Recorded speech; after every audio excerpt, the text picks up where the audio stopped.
છે। એવામાં કૃષિમંત્રી જીતુ વાઘાણીએ ખેડૂતો માટે એક મહત્વની જાહેરાત કરી છે કે ખેડૂતોને જ્યારે એપીએમસીમાં માલ વેચવા માટેની મેસેજ આવે એ મેસેજના 15 દિવસ સુધી મગફળી વેચી શકાશે। 15 દિવસ સુધી જે તે કેન્દ્ર ઉપર ખેડૂત જઈ શકશે। આ પહેલા આ સમય અવધિ માત્ર 7 દિવસની હતી, જે વધારીને હવે 15 દિવસ કરવામાં આવી છે।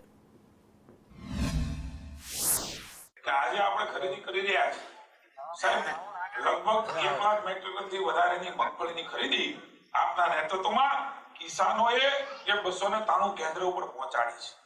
7 દિવસની મર્યાદાઓ હતી, અને મુખ્યમંત્રીના માર્ગદર્શન નીચે અમે નક્કી કર્યું છે કે 15 દિવસ સુધી એસએમએસ મળ્યો હોય એ ખેડૂતો કેન્દ્રમાં લાવી છે। ડિમાન્ડ એટલે ખેડૂતોને ક્યાંય ચિંતા કરવાની આવશ્યકતા નથી।